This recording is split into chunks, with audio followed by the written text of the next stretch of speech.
Selamat pagi Bapak Ibu yang dikasihi Tuhan. Selalu bersyukur jika kita masih diperkenan Tuhan, beribadah, bersekutu, memuji nama Tuhan. Sebelum bersama-sama kita merenungkan kebenaran firman Tuhan, saya mengajak Bapak Ibu, Saudara-saudari untuk bangkit berdiri sejenak. Boleh ucapkan shalom kepada rekan yang ada di depan, di belakang, kanan kiri. Shalom, selamat pagi.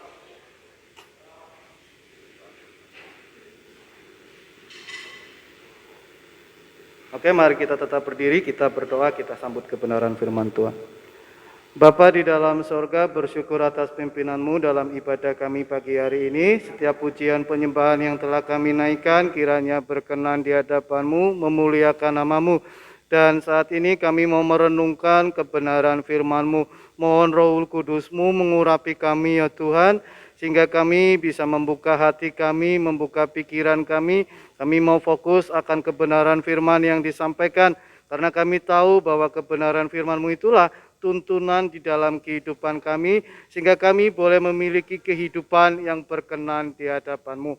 Hamba-Mu yang telah Kau percayakan untuk menyampaikan kebenaran firman, urapi hamba-Mu dengan kuasa Roh Kudus-Mu, sehingga setiap perkataan yang keluar dari mulut hamba-Mu benar sesuai dengan kehendak Tuhan, sehingga setiap firman benar adalah firman yang penuh dengan kuasa, yang menggerakkan hati kami, menuntun kehidupan kami.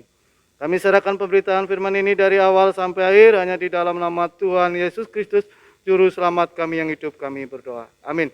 Jemaat dipersilakan duduk kembali.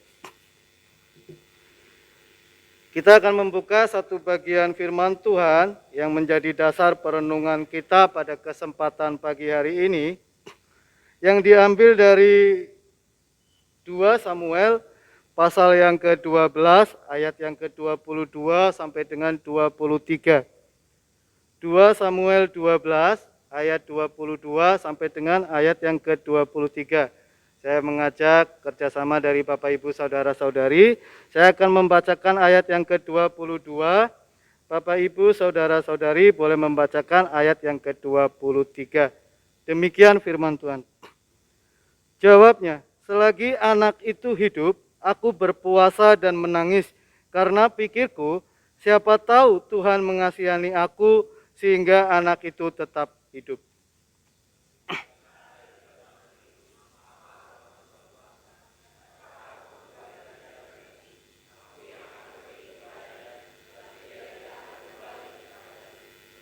Ya, demikianlah firman Tuhan yang telah kita baca, yang menjadi dasar perenungan pada bagi kita kesempatan pagi hari ini. Bapak Ibu Saudara-saudari yang dikasihi oleh Tuhan, nas yang kita baca itu merupakan pernyataan Daud atau jawaban Daud yang diberikan kepada orang-orang yang merasa kebingungan atas apa yang Daud perbuat.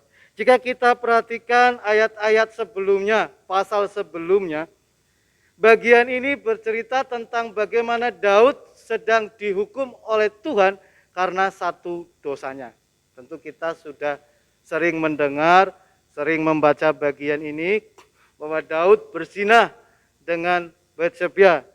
Dengan seorang perempuan yang mandi, Daud melihat lalu dia berzinah, dan dari persinahannya menghasilkan seorang anak. Karena dosanya, anak ini ikut menanggung hukuman. Anak ini mengalami sakit yang parah. Nah, pada waktu anak ini sakit, Daud begitu bersedih. Dia menangis, dia berpuasa, tidak mau makan, berbaring di lantai. Tetapi setelah anak ini meninggal, apa yang dilakukan Daud itu mengejutkan orang. Pada waktu sakit, Daud begitu menangis, begitu bersedih.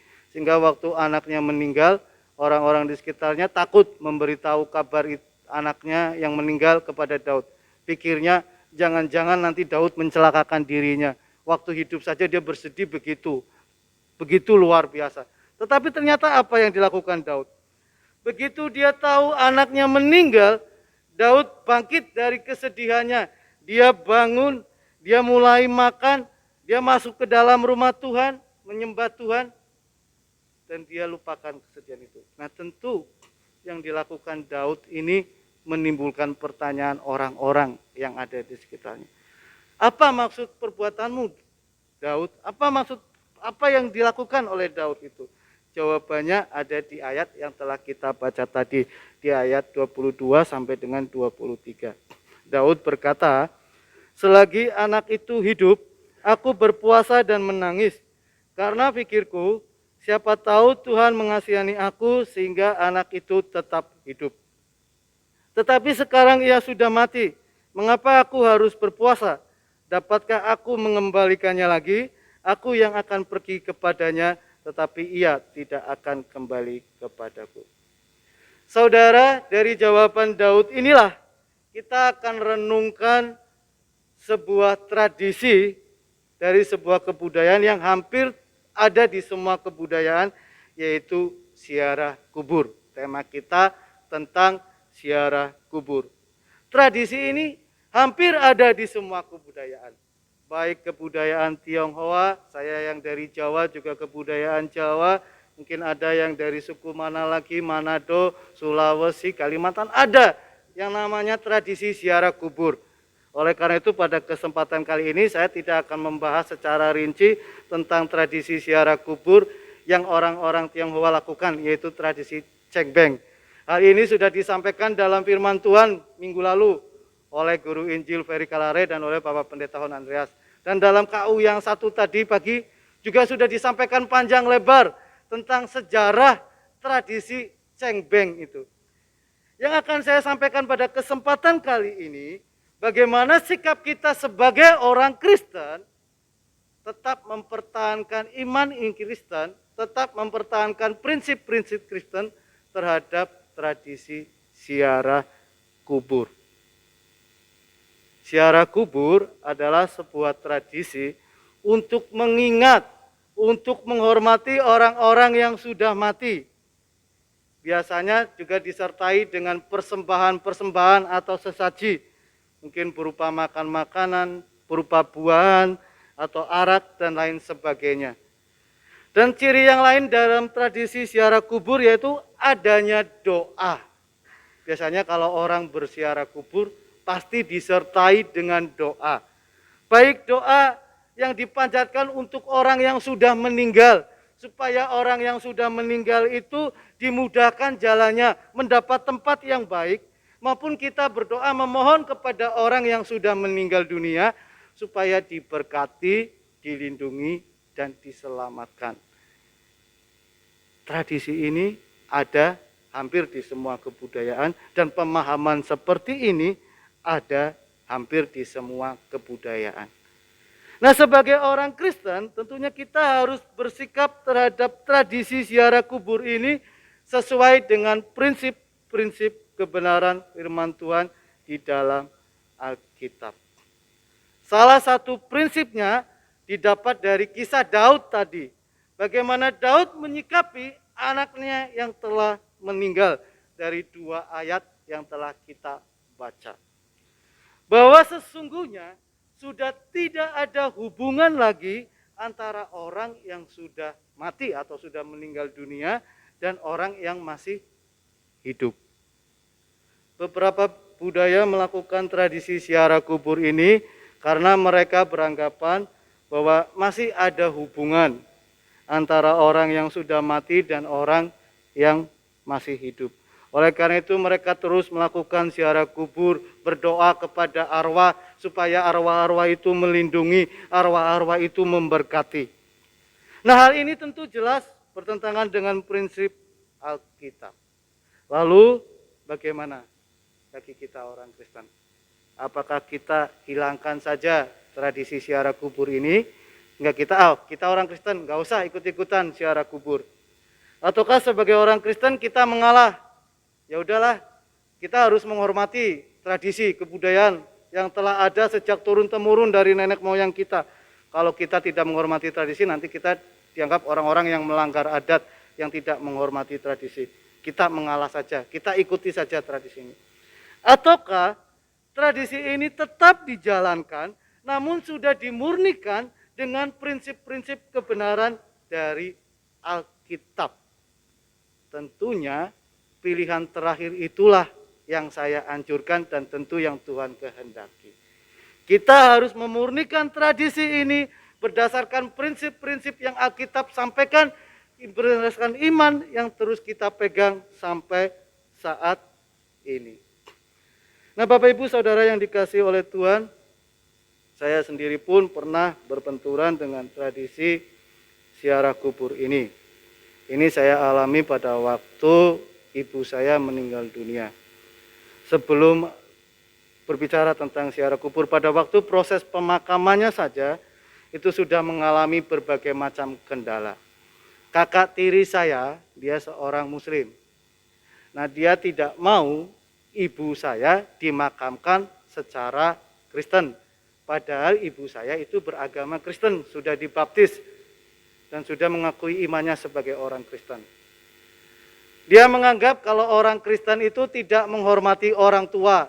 Dia menganggap orang Kristen memperlakukan orang tua atau orang yang sudah mati itu seperti memperlakukan binatang. Dikubur ya sudah, dibiarkan begitu saja. Nah, kakak tiri saya itu tidak mau seperti itu. Dia mau ibu dimakamkan secara muslim sehingga terus dirawat. Nanti ada 40 hari, 100 hari diberi sesajen, diberi doa-doa supaya terus mendapatkan keselamatan seperti itu. Bahkan baru-baru ini kakak tiri saya itu menghubungi saya. Kita mau bongkar makam ibu, mau berikan persembahan sesajen, bagaimana? Setuju atau tidak? Nah, tentu ini sebuah dilema bagi kita yang beriman Kristen. Ini tanggapan dari orang yang di luar iman Kristen. Saya juga berbenturan bahkan dengan ayah saya yang sudah Kristen. Dia memiliki keyakinan yang berbeda dengan saya. Dia berkata begini, karena saya tidak pernah ziarah kubur, artinya saya jarang sekali memang untuk melakukan ziarah kubur itu.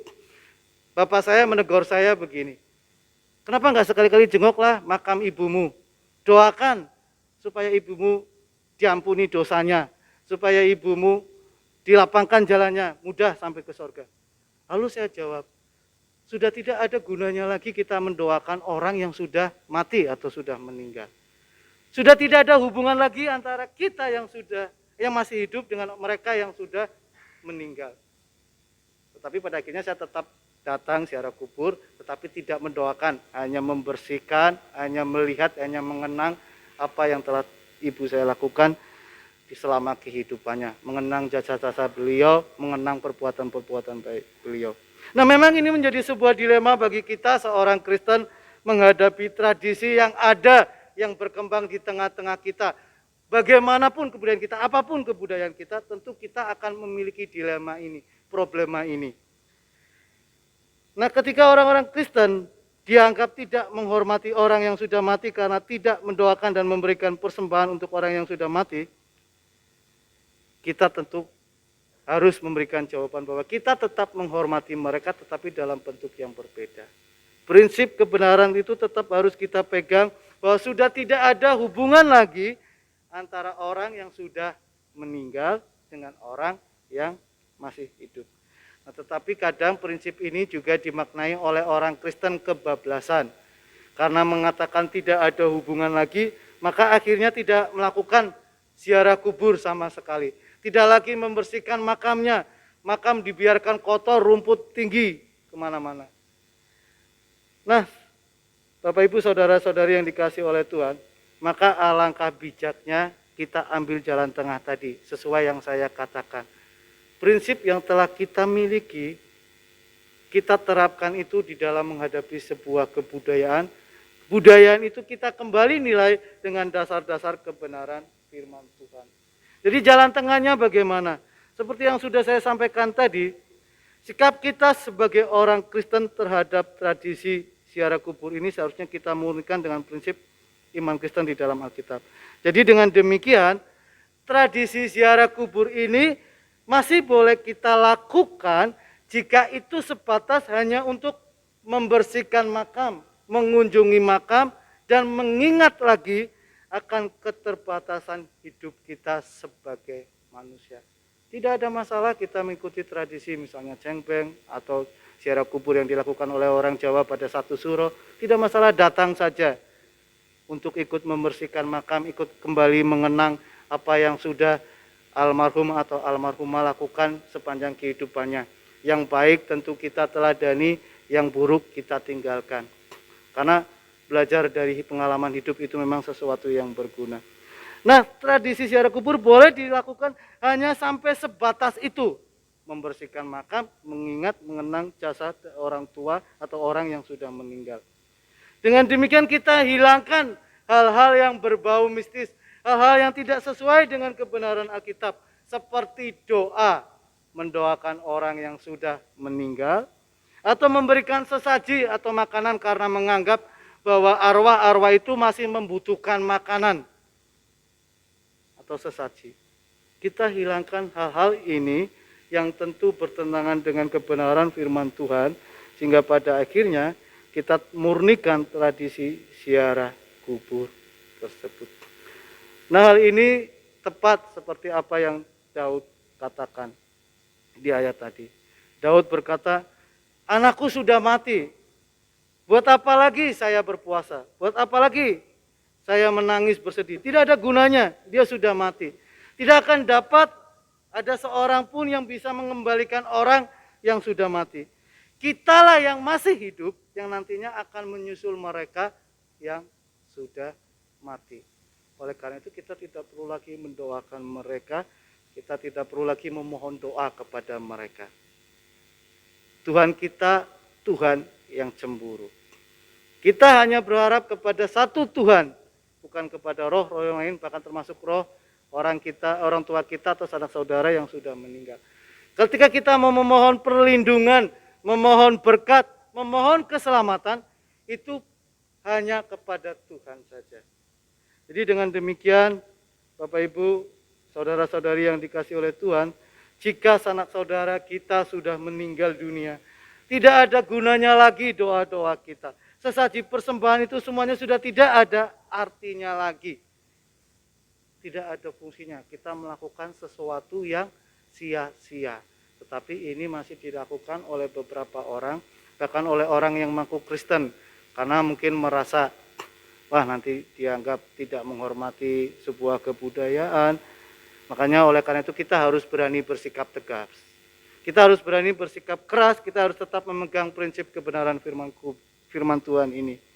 Ziarah kubur boleh dilakukan jika kita hanya sekedar membersihkan makam, merawat makam, dan mengingat kembali jasa-jasa kebaikan-kebaikan orang yang sudah meninggal. Tetapi kalau sudah mulai berdoa, melakukan upacara-upacara ritual tradisi yang lain, kita boleh undur diri, jangan terlibat di dalamnya. Karena hal itu adalah hal yang tidak dikehendaki oleh Tuhan. Jadi sebagai orang Kristen kita memiliki prinsip, tidak hanya sekedar ikut-ikutan orang melakukan sebuah tradisi, kita tidak mengerti bagaimana seharusnya apa yang harus kita lakukan. Nah, kiranya firman Tuhan ini bisa terus membimbing kita dan memberi kita hikmat, sehingga kita pada akhirnya dapat menilai segala sesuatu dengan benar. Manakah yang berkenan kepada Allah, mana yang tidak. Berkaitan dengan ziarah kubur, kita akhirnya diberi hikmat oleh Tuhan, oleh kebenaran firman Tuhan. Mana yang boleh dilakukan, mana yang tidak boleh dilakukan. Kiranya Roh Kudus yang terus memimpin dan menyertai kita, hingga pada akhirnya kita memiliki kehidupan yang diberkenan dan dituntun oleh Tuhan. Amin. Untuk kebenaran firman Tuhan, mari kita berdoa. Bapa di dalam surga, terima kasih untuk kebenaran firman-Mu yang telah mengingatkan kami kembali bagaimana kami menanggapi sebuah tradisi, yaitu tradisi ziarah kubur. Sudah ada prinsip di dalam kebenaran firman-Mu bahwa tidak ada hubungan lagi antara orang yang sudah meninggal dan orang yang masih hidup.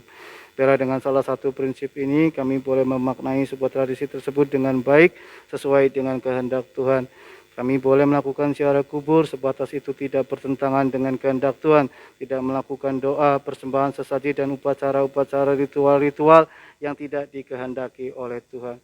Biarlah ini kami lakukan sehingga pada akhirnya ketika kami berhadapan dengan tradisi ini, kami boleh melakukan hal-hal yang diperkenan Tuhan, yang diperbolehkan oleh Tuhan.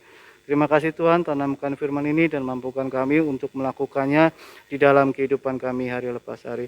Di dalam nama Tuhan Yesus Kristus, Juru Selamat kami hidup, kami berdoa. Amin.